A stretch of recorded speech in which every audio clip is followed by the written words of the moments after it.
سيقول السفهاء من الناس ما ولاهم عن قبلتهم التي كانوا عليها قل لله المشرق والمغرب يهدي من يشاء إلى صراط مستقیم۔ نحمدہ ونصلی علی رسولہ الکریم، اما بعد۔ ناظرین، آج رمضان المبارک کی دوسری رات ہے اور ہم قرآن مجید کے دوسرے جز پر گفتگو کریں گے۔ سب سے پہلے دوسرے جز میں جو مضامین آئے ہیں اس پر ایک سرسری نظر ڈالتے ہیں۔ معلوم ہونا چاہیے کہ سورہ بقرہ ہی اس جز میں بھی جاری ہے، اور اس جز میں جو پہلی بحث ہے وہ تحویل قبلہ کی بحث ہے، یعنی نبی کریم صلی اللہ علیہ وسلم کے مدینہ جانے کے بعد آپ صلی اللہ علیہ وسلم کا قبلہ بیت المقدس تھا، اور مدینہ کے لوکیشن کے حساب سے وہ ناردرن سائیڈ میں پڑتا تھا۔ پھر 16-17 مہینے کے بعد اللہ تبارک و تعالیٰ نے کعبۃ اللہ کو قبلہ قرار دیا، اور کعبۃ اللہ مدینے سے سدرن ڈائریکشن میں پڑتا ہے۔ جیسے ہی یہ چینج ہوا، مسلمانوں میں سے بھی بعضوں نے اس پر گفتگو شروع کی۔ مدینے میں بنی اسرائیل رہتے تھے، انہیں بھی اعتراض ہوا، اور وہ کہنے لگے کہ نعوذ باللہ، کیا اللہ تعالیٰ کی رائے بدل گئی؟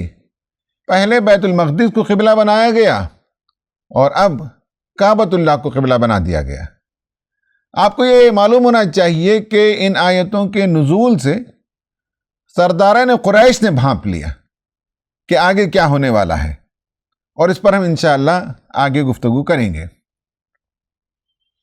تو یہ جو ڈیسائیسو مومنٹس آتے ہیں اور تحریکوں کی طرف سے کروشل ڈیسیشنز جو لیے جاتے ہیں، وہ دراصل اس کے کیڈر کے لیے ایک آزمائش ہے، اور یہ جانچا اور پرکھا جاتا ہے کہ کون ہیں جو اپنے لیڈر کے لیے، اور یہاں اللہ اور اس کے رسول کے لیے کون کمیٹڈ ہیں، یہ جانچنا مقصود ہے۔ اور جن کے دلوں کے اندر ایمان یا تو نہیں ہوتا یا پختہ نہیں ہوتا، وہ چہمی گوئیاں شروع کر دیتے ہیں، وہ اعتراضات کے انبار لگاتے ہیں۔ قرآن کہتا ہے سَيَقُولُ السُّفَهَاءُ مِنَ النَّاسِ مَا وَلَّاهُمْ عَنْ قِبْلَتِهِمُ الَّتِي كَانُوا عَلَيْهَا۔ جس قبلے پر آپ تھے اس سے بدلنے کے نتیجے میں لوگوں میں سے بہت سے بے وقوف لوگ باتیں بنائیں گے، حالانکہ اللہ تعالیٰ دیکھنا چاہتا ہے کہ کون اپنے رسول کی اتباع کرتے ہیں۔ تو معلوم ہوا کہ اس طرح کے ڈیسائیسو مومنٹس ہماری ایک کمٹمنٹ کی جانچ ہیں۔ اس کے بعد ایک دوسرا مضمون آیا ہے، وہ ہے آزمائشوں کی بھٹیوں سے اللہ تعالیٰ کیوں گزارتا ہے۔ چونکہ آج کا ہمارا اسپیشل سبجیکٹ یہی ہے، اس لیے ہم اس گفتگو کے بعد اسی پر بات کریں گے۔ پھر اس کے بعد اللہ تعالیٰ نے ان لوگوں پر تبصرہ کیا جو آپ صلی اللہ علیہ وسلم کی مخالفت کر رہے تھے، اسلام دشمنی میں پیش تھے۔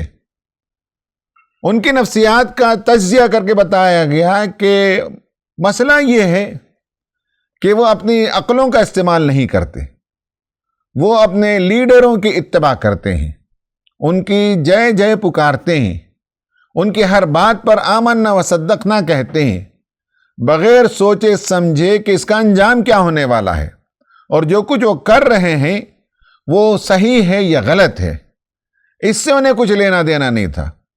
لیڈروں کے ورغلانے میں وہ آتے تھے۔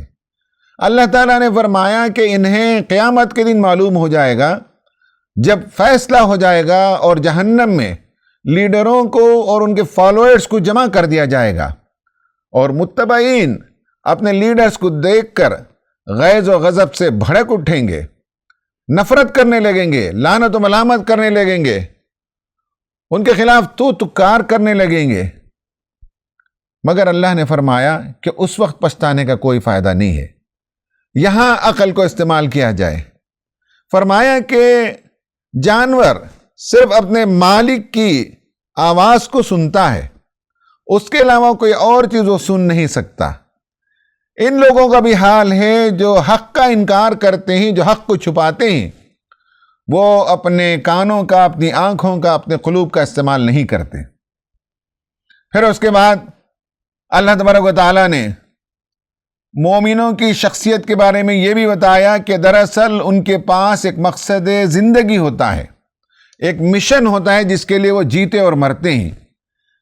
آیت البر لیس البر ان تولوا وجوہکم قبل المشرق والمغرب والی آیت میں اللہ تعالیٰ نے بتایا کہ ایمان کے بعد اہل ایمان ایک مقصد کے ساتھ زندگی بسر کرتے ہیں، اور وہ سماج کا جو ڈاؤن ٹراڈن طبقہ ہوتا ہے، جو ہیو ناٹس ہوتے ہیں، ان کے لیے وہ دوڑ دھوپ کرتے ہیں، اپنا مال خرچ کرتے ہیں، ان کے لیے زندگیاں لگاتے ہیں، سماج میں جو وعدے کرتے ہیں اسے پورا کرتے ہیں، دین کے غلبے کے لیے کوشش کرتے ہیں، اس راہ میں جان فشانی کرتے ہوئے جو تکلیفیں آتی ہیں اسے سہتے ہیں۔ یہ دراصل ایک مقصد اور نصب العین جب ہو تو انسان کمیٹڈ ہوتا ہے۔ جس کے پاس کوئی گول نہ ہو وہ ایسی زندگی بسر کرتا ہے جیسے کہ اسے خدا کے حضور حاضر نہیں ہونا ہے۔ پھر اس کے بعد ایک نئی امت جو برپا ہو رہی تھی مدینے میں، ان کے لیے نئے سیٹ آف رولز فراہم کیے گئے، اور یہ جو قوانین ہیں، یہ جو شرعی احکام ہیں، وہ عبادتوں سے متعلق بھی ہیں۔ نماز، روزہ اور حج کے مسائل بیان کیے گئے۔ پھر معاشرتی زندگی میں عورتوں کے ساتھ کیسے سلوک کیا جانا چاہیے، نکاح، طلاق، خلا اور رضاعت، ان سب کے مسائل بیان کیے گئے۔ معاشی امور میں بتایا گیا کہ رشوت کا لین دین جائز نہیں ہے۔ سیاسی امور کے سلسلے میں بھی قوانین آئے۔ حج کے مہینوں میں اگر جنگ کی نوبت آ جائے تو کیا کرنا چاہیے۔ اس طرح سے کمیونٹی کے لیے نیو سیٹ آف رولز اللہ تعالیٰ نے فراہم کیے۔ پھر اس کے بعد اس پارے کے اختتام میں یہ بتایا گیا کہ دنیا میں کتنی مرتبہ ایسا ہوا ہے کہ جو کمیٹڈ کیڈر ہوتا ہے وہ ویٹ لیس باسس پر بھاری ثابت ہوتا ہے۔ کم من فئۃ قلیلۃ غلبت فئۃ کثیرۃ باذن اللہ۔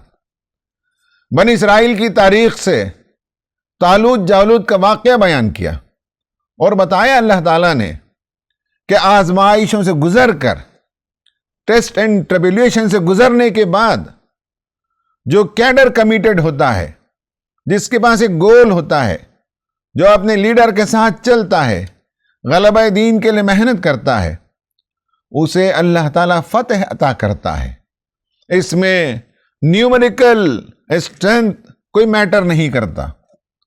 کتنی ہی مرتبہ تاریخ میں ایسا ہوا ہے کہ قلیل گروہوں کو اللہ تعالیٰ نے کثیر گروہوں پر غلبہ عطا کیا ہے۔ خواتین و حضرات، یہ آیتوں کا ایک خلاصہ تھا جو میں نے آپ کے سامنے پیش کیا۔ اب ہم آج کا جو موضوع ہے اس پر بات کرتے ہیں، اور جیسا کہ میں نے انٹروڈکشن والی تقریر میں بتایا تھا کہ اس رمضان میں ہم ایسی آیتوں پر بات کریں گے جن پر ہمارے طلبہ اور نوجوان غور و فکر کر سکتے ہیں، ریسرچ کر سکتے ہیں، نیا مواد ڈھونڈ کر لا سکتے ہیں۔ یہ وہ موضوعات ہیں جن پر کافی کام نہیں ہوا ہے، بلکہ بعض موضوعات پر کام ہی نہیں ہوا ہے۔ یہ بھی ایسا ہی ایک موضوع ہے جو مینٹل ہیلتھ سے متعلق ہے، ٹیسٹ اینڈ ٹریبولیشن سے متعلق ہے۔ آزمائشوں سے اللہ تعالیٰ کیوں گزارتا ہے، اس کا پرپس کیا ہے، اس پر غور و فکر کرنے کی ضرورت ہے۔ آئیے ہم آیتوں پر ایک سرسری نظر ڈالتے ہیں، پھر ان آیتوں میں موجود مضمون پر گفتگو کرتے ہیں۔ یہ آیتیں 153 سے 157 تک ہیں۔ ان آیتوں میں کہا گیا، یا ایھا الذین آمنوا استعینوا بالصبر والصلاۃ ان اللہ مع الصابرین ولا تقولوا لمن يقتل في سبيل الله اموات بل احیاء ولکن لا تشعرون۔ آگے یہ آیتیں چلتی ہیں۔ ان آیتوں کے پس منظر کو تھوڑا سا ہم سمجھ لیں۔ ان آیتوں میں یہ کہا گیا کہ مسلمانوں اللہ تعالیٰ کی مدد چاہو، صبر اور نماز کے ذریعے اللہ تعالیٰ صبر کرنے والوں کے ساتھ ہے۔ پھر کہا کہ جو اللہ تعالیٰ کے راستے میں مارے جاتے ہیں انہیں مردہ نہ کہو، شہیدوں کا مقام بہت اونچا ہوتا ہے، تمہیں اس کا شعور نہیں ہے۔ پھر اللہ نے فرمایا وَلَنَبْلُوَنَّكُمْ بِشَيْءٍ مِّنَ الْخَوْفِ وَالْجُوعِ وَنَقْصٍ مِّنَ الْأَمْوَالِ وَالْأَنفُسِ وَالثَّمَرَاتِ وَبَشِّرِ الصَّابِرِينَ۔ لام یہاں تاکید کے لیے کہ ضرور بضرور تم آزمائے جاؤ گے، تمہاری آزمائش ہوگی۔ اور اس کے بعد کہا کہ بِشَيْءٍ مِّنَ الْخَوْفِ، یعنی خوف کا ایک حصہ ملے گا، اور بھوک اور پیاس کی آزمائش آئے گی۔ پھر اس کے بعد فرمایا کہ مالوں کا نقصان ہوگا اور انفس کا بھی نقصان ہوگا اور پھلوں کا بھی نقصان ہوگا۔ ایسے میں جو صبر کریں گے ان کے لیے بڑی بشارت ہے۔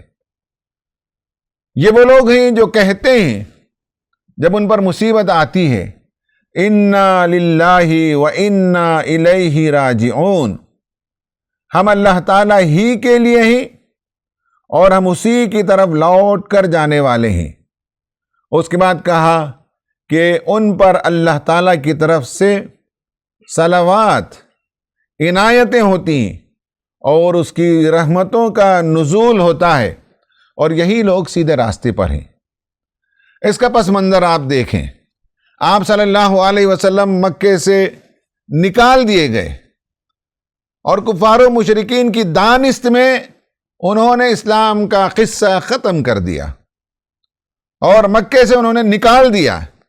انہیں نہیں معلوم ہے کہ آگے چل کر یہ چھوٹا سا پودا تناور درخت بنے گا اور اس کی شاخیں سارے عالم میں چھا جائیں گی۔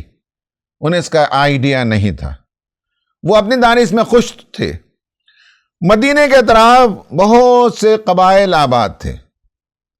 مکے کے لوگوں نے کہہ رکھا کہ یہ جو نئی ریاست بن رہی ہے، مسلمان وہاں آ کر بس رہے ہیں، انہیں تم ساز و سامان فراہم نہیں کرو گے، رسد نہیں بھیجو گے، غلہ اور اناج مدینے میں نہیں پہنچے گا۔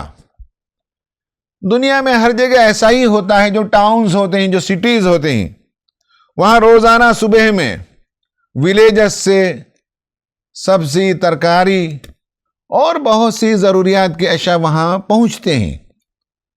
تو انہوں نے کہہ رکھا کہ وہاں نہیں پہنچاؤ گے، تمہارا نقصان ہوگا تو ہم اس کی بھرپائی کریں گے۔ اور مکے والوں نے یہ بھی کہا کہ اگر تم نے مدینے کو سپلائی کیا تو پھر یاد رکھو کہ ہم تمہیں مکہ آنے کی اجازت نہیں دیں گے اور یہاں تمہاری تجارت نہیں ہوگی۔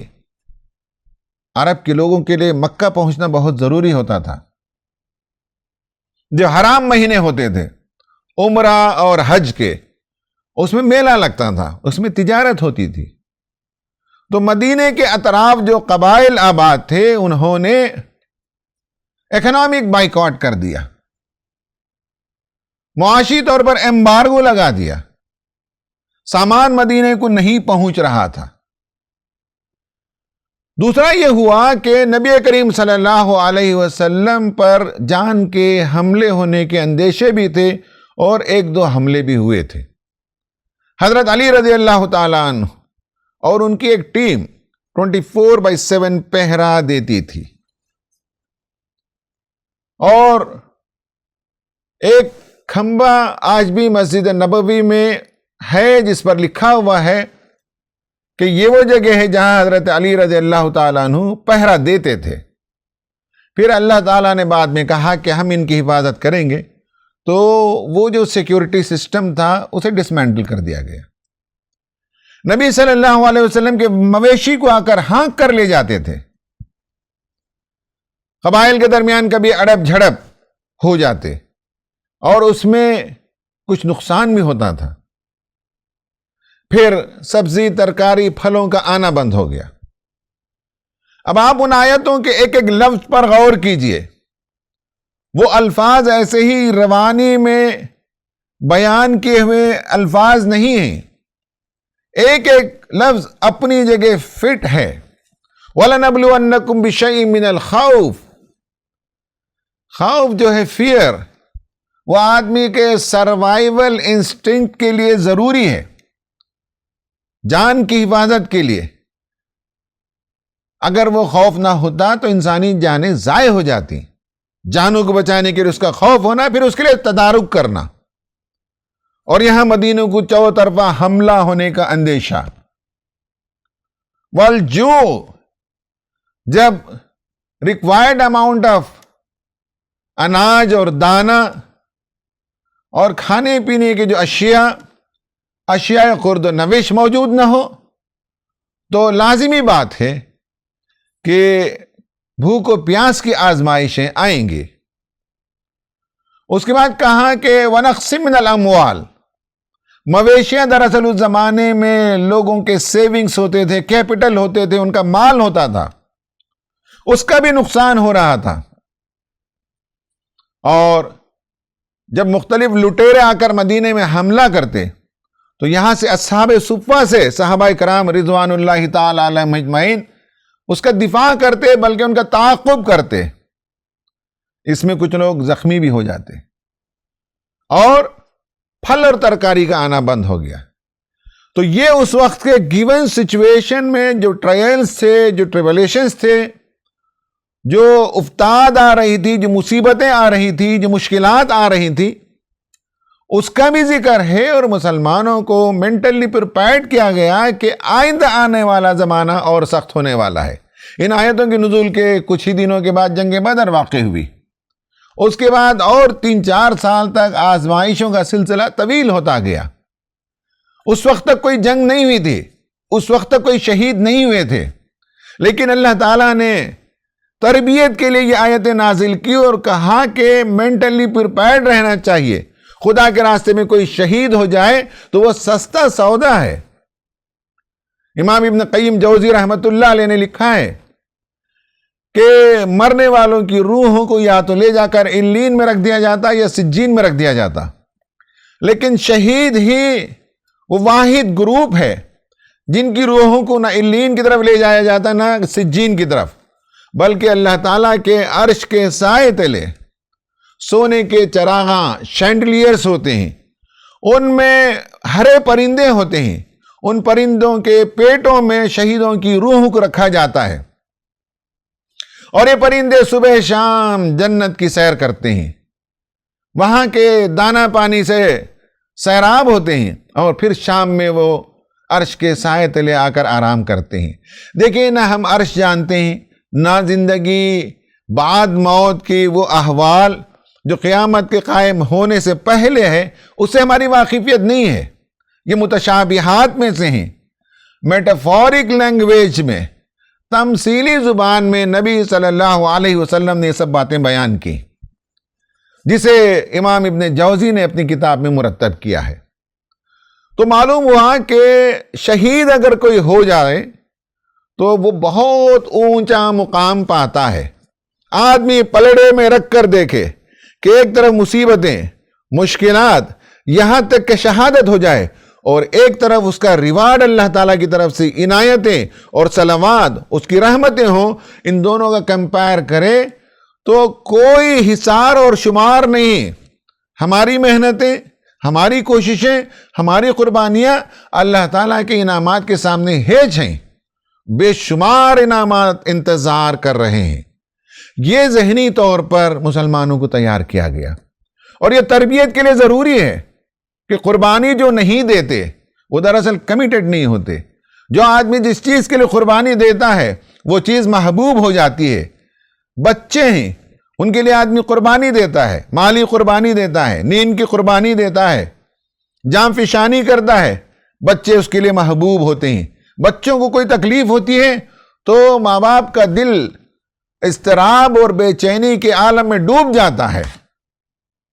اسی طرح سے دیگر رشتوں کے ساتھ بھی جتنی آدمی قربانی دیتا ہے اتنا وہ عزیز ہو جاتے ہیں. تو جو مقصد حیات ہے، جو نصب العین ہے، جو مشن ہے خدا کے دین کی سربلندی کے لیے، اس کی نصرت کے لیے، یہ سب مرحلے اس لیے آتے ہیں کہ اس سے محبت پیدا ہو جائے، اس نصب العین سے عشق پیدا ہو جائے.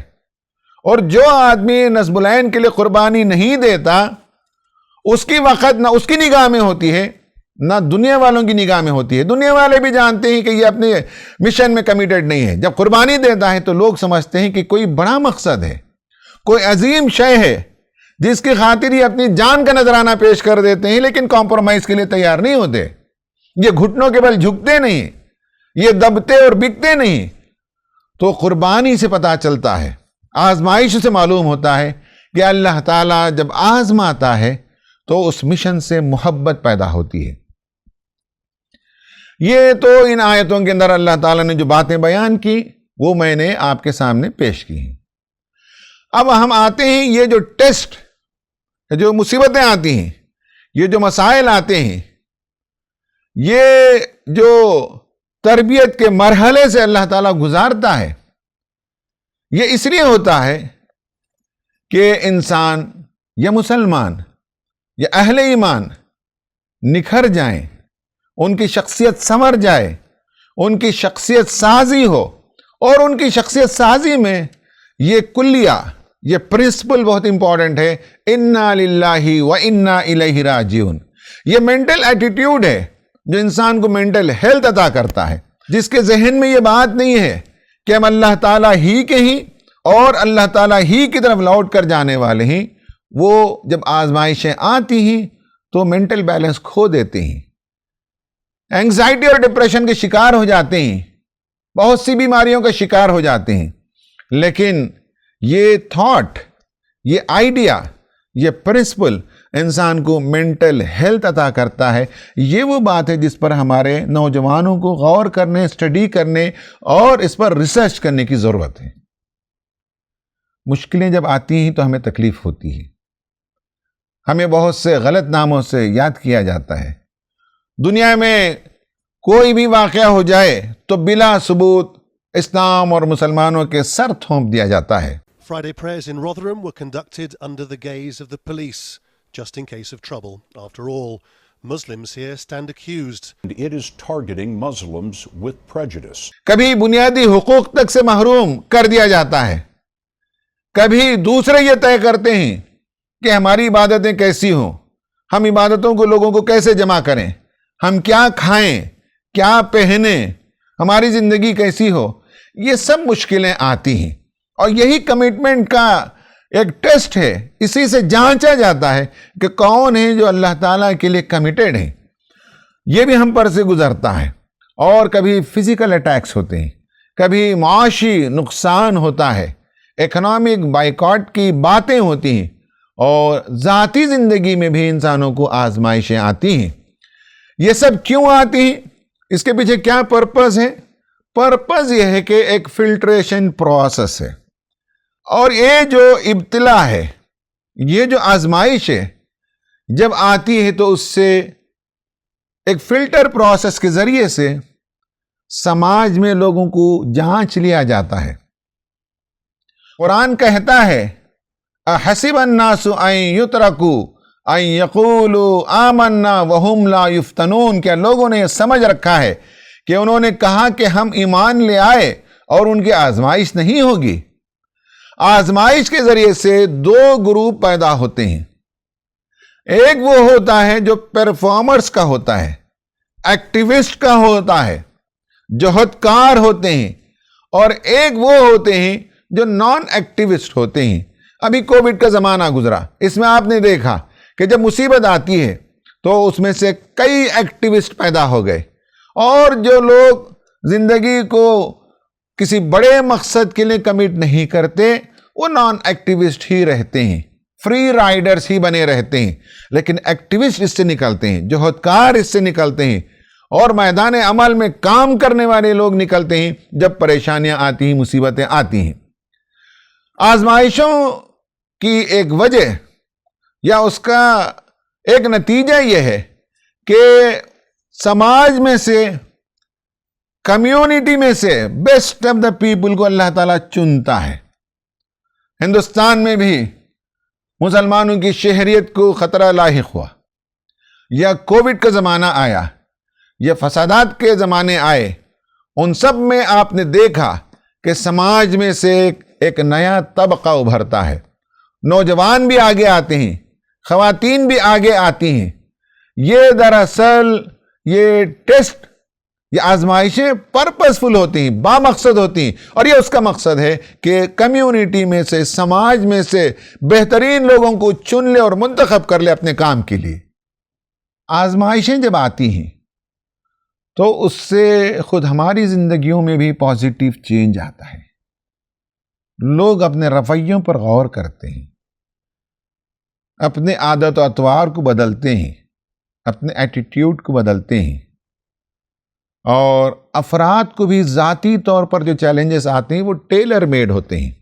اللہ تعالیٰ ان کے مناسب حال انہیں آزمائشوں سے گزارتا ہے، اور جو اس پر ثابت قدم رہتے ہیں، اللہ سے مدد مانگتے رہتے ہیں، اللہ تعالیٰ انہیں کامیاب کرتا ہے.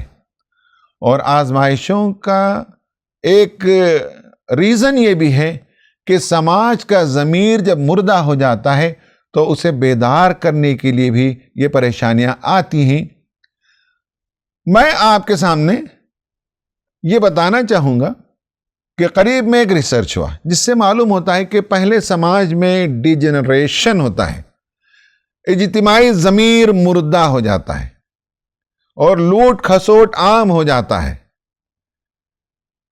تو اس وقت ایسا ہوتا ہے کہ کرپشن دنیا میں ظاہر ہوتا ہے،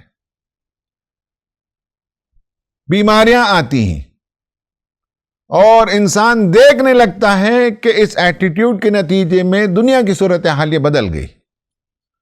پھر اس کے نتیجے میں یا تو کلائمیٹک امبیلنس پیدا ہوتا ہے، یا کووڈ جیسی وبا آتی ہے، یا بیماریاں آتی ہیں، ندیاں خراب ہو جاتے ہیں. یہ سب اس کا ریزلٹ ہوتا ہے. کووڈ کے زمانے میں انسانوں کو جانچا گیا کہ کون ہیں جو بلیک مارکیٹنگ کرتے ہیں، کون ہیں جو مردوں پر بھی سودا کرتے ہیں، اور کون ہیں جنہوں نے اپنی جان کا نذرانہ پیش کر کے سماج کو بچایا. پھر اس کے نتیجے میں سماج میں سے زندگی نمودار ہوتی ہے، ضمیر بیدار ہوتا ہے، ان میں سے کچھ اچھے لوگ نکل جاتے ہیں. یہ ایک پوری ریسرچ ہے، ایک پوری اسٹڈی ہے جسے لوگوں نے پیش کیا ہے کووڈ کے بعد. خواتین و حضرات، دو باتیں میں آپ کے سامنے دو کتابوں کے حوالے سے رکھنا چاہوں گا. ایک کتاب ہے، اس کا نام ہے ٹراما ریکوری اینڈ گروتھ. یہ وہ موضوع ہے جو میں چاہتا ہوں کہ ہمارے نوجوان غور کریں، اسٹڈی کریں کہ جب پریشانیاں آتی ہیں تو اس کے نتیجے میں زندگی میں گروتھ بھی ہوتا ہے، ترقی بھی آتی ہے. اگر نقطہ نظر چینج ہو جائے، اگر ایٹیٹیوڈ چینج ہو جائے، اگر ورلڈ ویو چینج ہو جائے، تو اس کے نتیجے میں بعض مرتبہ، ہمیشہ نہیں، بعض مرتبہ یہ دیکھا گیا کہ وکٹمز کے اندر جو مصیبتوں کا شکار ہوتے ہیں، ٹراما کا شکار ہوتے ہیں، ان کے اندر کسی نہ کسی قسم کا گروتھ آتا ہے، ایک نئی زندگی وہ دریافت کرتے ہیں، اور ان کے اندر کیپیسٹی انہینسمنٹ ہوتا ہے، اور جو ان کی مدد کرتے ہیں ان کی بھی کیپیسٹی میں اضافہ ہوتا ہے. جو کاؤنسلرز ہوتے ہیں، جو ڈاکٹرز ہوتے ہیں، جو ریلیف پرووائڈرز ہوتے ہیں، خود ان کی زندگیوں میں بھی بڑی تبدیلی آتی ہے، بڑا گروتھ نظر آتا ہے. پھر اس کے بعد انسانی زندگی میں پازیٹیو چینج یہ بھی آتا ہے. جو پازیٹیو سائیکالوجی کا موضوع ہے وہ ہے ہیوملٹی آتی ہے، انسان کے اندر نرمی اور عاجزی آتی ہے. اکڑ، غرور اور تکبر یہ سب ختم ہونے لگتے ہیں. یہ بھی دیکھا گیا کہ جب انسان مصیبت سے گزر جاتا ہے اور اس کا ورلڈ ویو چینج ہو جاتا ہے، وہ خدا کی طرف آنے لگتا ہے، تو پھر اس کے اندر ڈپریشن کی کیفیت کم ہوتی ہے، اینگزائٹی کی کیفیت کم ہو جاتی ہے، اور مینٹل ہیلتھ وہ پیدا کرنے لگتا ہے۔ یہ ایک کتاب کے حوالے سے میں نے بتایا۔ صحابہ اکرام رضوان اللہ تعالی علیہم اجمعین کی زندگیوں میں جو مصیبتیں آئیں، اس سے ان کے اندر گروتھ ہوا۔ قرآن اس کی گواہی دیتا ہے۔ جنگ احزاب کے موقع پر جیسی آزمائش آئی، جس طرح سے وہ جھنجھوڑ کر رکھ دیے گئے، اس کی تصویر قرآن کھینچتا ہے اور کہتا ہے ہنالک ابتلی المؤمنون وزلزلوا زلزالا شدیدا۔ مومنین تھے کہ شدید ترین ابتلا اور آزمائش سے گزارے گئے اور وہ جھنجھوڑ کر رکھ دیے گئے، اور جب فوجیں مدینے کی طرف آئیں، امٹ کر آئیں، 10,000 کا لشکر جرار مدینے کو ختم کر دینے کے لیے، نوخیز اسلامی ریاست کو پیس کر رکھ دینے کی نیت سے آئے اور پڑاؤ انہوں نے کر لیا، تو ایسے موقع پر عام لوگ ہوتے تو ڈپریشن کا شکار ہو جاتے، خوف کھا جاتے، لیکن اللہ تبارک و تعالیٰ نے گواہی دی اور کہا وَلَمَّا رَأَى الْمُؤْمِنُونَ الْأَحْزَابَ قَالُوا هَذَا مَا وَعَدَنَا اللَّهُ وَرَسُولُهُ وَصَدَقَ اللَّهُ وَرَسُولُهُ وَمَا زَادَهُمْ إِلَّا إِيمَانًا وَتَسْلِيمًا۔